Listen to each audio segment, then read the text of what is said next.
சுக்கு கஷாயம். இந்த கஷாயம் பண்ணுறதுக்கு தேவையான பொருள் என்னென்னா, 1 கப் அளவுக்கு தண்ணி, 3 ஏலக்காய், 1 கிராம்பு.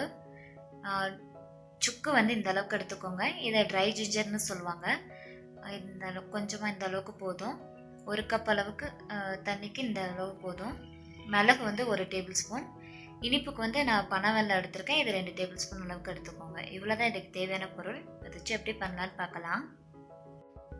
ஃபஸ்ட்டு ஸ்டெப்பாக இந்த 3 பொருளையும் இடி உரலில் போட்டு 1-2 நச்சு எடுத்துக்கிடலாம். பவுட்ரு ஆகக்கூடாது. 1-2 நச்சு எடுத்துக்கோங்க. ஏலக்காவை முதல்ல இடி உரலில் போட்டு இந்த மாதிரி 1-2 நச்சு எடுத்துக்கோங்க. இதே மாதிரி சுக்கையும் மிளகையும் 1-2 நச்சு எடுத்துக்கிடலாம். சுக்கையும் 1-2 நச்சு எடுத்தாச்சு. பாருங்கள், இந்த மாதிரி இருக்கணும். கொஞ்சம் பவுடர் இருந்தாலும் பரவாயில்ல, பட் இந்த மாதிரி 1-2 நச்சு எடுத்துக்கோங்க. இப்போ மிளகு போட்டு நச்சு எடுத்துக்கிடலாம்.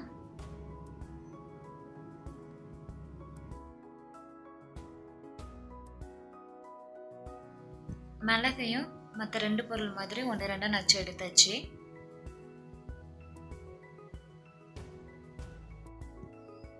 மூணு பொருளையும் இடி உரலில் போட்டு 1-2 நச்சு எடுத்தாச்சு. இப்போ நம்ம தண்ணியை வந்து கொதிக்க வச்சிடலாம்.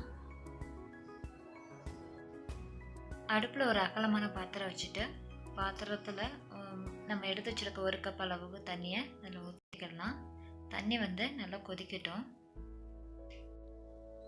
தண்ணி வந்து நல்லா கொதிச்சிட்ருக்கு. இப்போ வந்து நம்ம பனவெல்லம் சேர்த்துடலாம். பனவெல்லத்துக்கு பதிலாக நீங்கள் கோகோனட் சுகர் கூட சேர்த்துக்கோங்க. உங்களுக்கு பனவெல்லம் கிடைக்கல அப்படின்னா கோகோனட் சுகர் கூட சேர்த்துக்கலாம். வெல்லம் வந்து இப்போ ஓரளவுக்கு கரைஞ்சதுக்கு அப்புறமா ஏலக்காய், கிராம்பு, இடித்து வச்சுருக்க மிளகும் சுக்கும் போட்டுக்கிடலாம். சுக்கு வந்து உங்களுக்கு பொடியாக கிடைச்சதுன்னா 1/2 டேபிள் ஸ்பூன் அளவுக்கு மாத்திரம் சேர்த்தா போதும். 1 கப் அளவு தண்ணிக்கு 1/2 டேபிள் ஸ்பூன் அளவுக்கு சுக்கு பொடியாக சேர்த்துக்கோங்க. அடுப்பு மீடியம் ஃப்ளேமில் வச்சுட்டு இப்போ நம்ம இதை மூடி வச்சிடலாம். ஒரு 5 நிமிஷத்துக்கு மூடி வச்சுருங்க. சுக்கு, மிளகு அதோட ஃப்ளேவர்லாம் நல்லா இறங்கட்டும். 5 நிமிஷம் ஆயிடுச்சு. இதை ஓப்பன் பண்ணிடலாம். ஏலக்காய் அப்புறம் இந்த மிளகோட வாசனை அதிகமாகவே இருக்கு. கஷாயம் வந்து ரெடி ஆயிடுச்சு. இப்போ ஸ்டவ் ஆஃப் பண்ணிட்டு நம்ம இதை ஃபில்டர் பண்ண ஆரம்பிச்சிடலாம். ஒரு சிலவங்க இதில் நொச்சி எல்லாம் கூட சேர்ப்பாங்க. சுக்கு கஷாயம் ரெடி ஆயிடுச்சு. இருமல் அப்புறம் நெஞ்சு சளி இருக்கிறவங்க அடிக்கடி இந்த கஷாயம் போட்டு குடிக்கலாம். நீங்களும் உங்கள் வீட்டில் இதை ட்ரை பண்ணி பார்த்துட்டு உங்களோட ஃபீட்பேக் சொல்லுங்கள். இந்த வீடியோ பிடிச்சிருந்தா லைக் பண்ணுங்கள், ஷேர் பண்ணுங்கள். மறக்காமல் சமையல் கலைகள் சேனலுக்கு சப்ஸ்கிரைப் பண்ணுங்கள். தேங்க்ஸ் ஃபார் வாட்சிங்.